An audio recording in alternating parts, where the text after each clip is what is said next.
Blanche-Laure Yao, qui est fripière. C'est comme ça que votre métier se nomme? Fripière ou entrepreneur dans la friperie? C'est ça, entrepreneur dans la friperie. D'accord.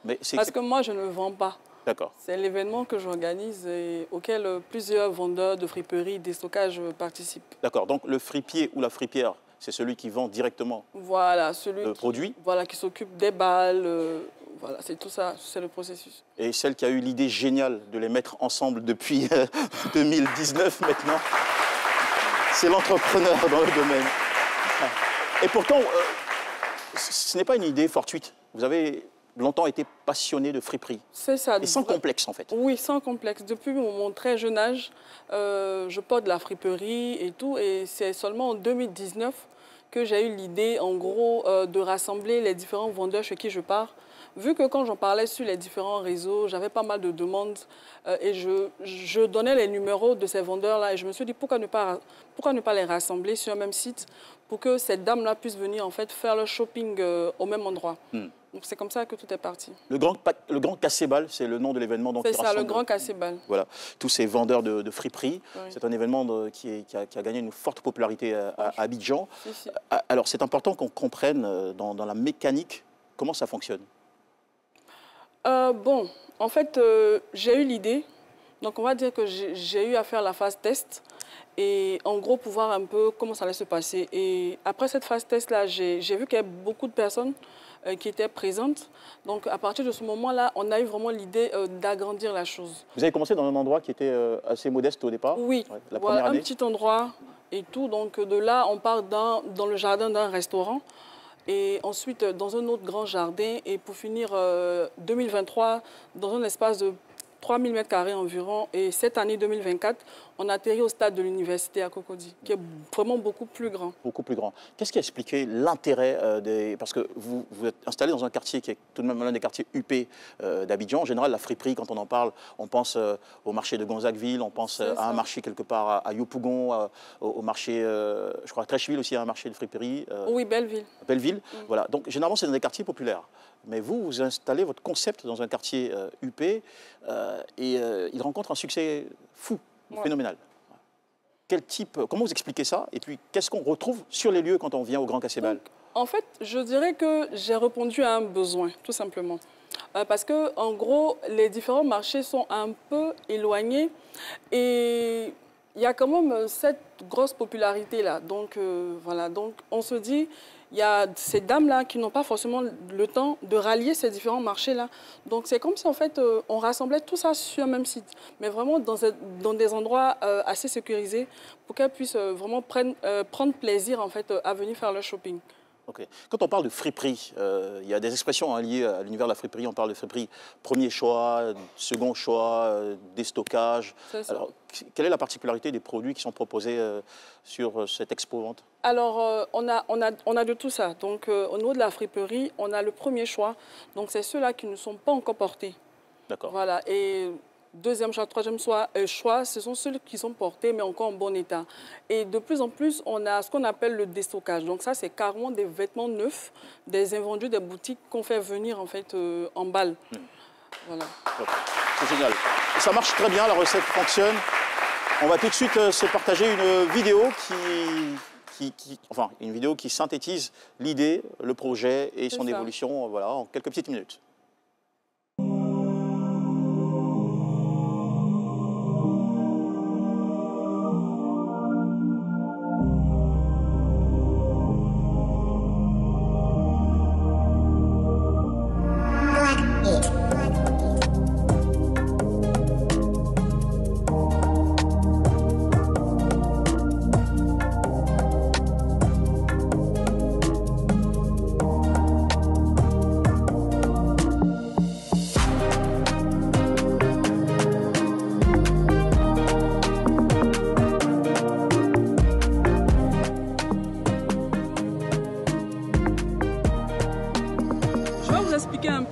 Du Grand Cassebal.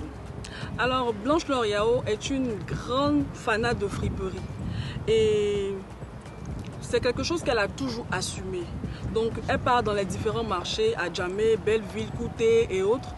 Elle achète des vêtements et en fait, je les postais sur mon profil Facebook. Donc en fait, moi, ça m'amusait. J'achète un haut à 500, à 1000 francs. Et lorsque je postais les photos, je disais, devinez à combien j'achète ce haut, etc. Et il y a pas mal d'amis sur Facebook qui me demandaient les différentes adresses, que je communiquais bien évidemment.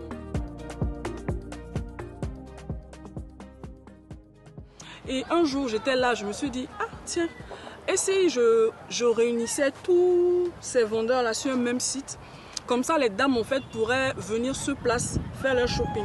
Ça allait leur éviter, en fait, de partir à gauche, à droite et tout. Et c'est comme ça que j'ai eu cette idée-là. Et ma tata, à l'époque, m'a passé son showroom et on a fait, franchement, cette phase test-là sans vraiment grande communication. Voilà, tout s'est passé sur la reco de Blanche. J'avais même pas d'affiche à l'époque et tout. Ce jour-là, à vrai dire, moi, je m'attendais plus à voir des copines et tout. Mais je me rends compte en fin de journée que j'ai reçu quand même beaucoup de personnes que je ne connaissais pas. Donc je me suis dit, ah tiens, Blanche, c'est que le besoin, il est là. Donc pourquoi ne pas vraiment développer la chose? Donc c'est comme ça qu'on a atterri officiellement en octobre 2019 dans les jardins du restaurant Alfira. Ensuite, on fait 2 éditions là-bas et on se rend compte qu'en moins de 6 mois, le site est petit. Donc il faut trouver un autre site plus grand. Et là, dans les recherches, on atterrit dans les jardins d'Amalia. Et bien évidemment, là-bas, on a eu à passer 2 années, 2 magnifiques années. Mais bon, le site devenait petit, on avait de gros problèmes de parking, etc. Il fallait bouger. Et voilà, ça nous amène donc à savoir, vous avez bougé, comment, de quelle manière les détails vont arriver. Mais déjà, félicitations, hein. C'est un concept qui est parti déjà pour la première édition de 10 exposants. 10 exposants, et la première expérience réussie, ça vous a encouragé à aller plus loin. Aujourd'hui, le Grand Cassebal est à sa 14e édition, c'est bien ça? Oui, ouais. Les 27 et 28 juillet, on passera à la 14e édition. 14e édition, ouais, à quelle fréquence cet événement est-il organisé? 3 fois dans l'année. 3 fois dans l'année, d'accord. Et vous êtes passé de 10 exposants à combien aujourd'hui? En ce moment, on a plus de 150 exposants. 150 exposants. Bravo, hein, ça c'est un bond spectaculaire. C'est génial ça. Alors, on parlait il y a un petit moment de déstockage, de premier choix, peut-être aussi de dégriffer, je ne sais pas si de dégriffer, voilà, d'articles déjà portés.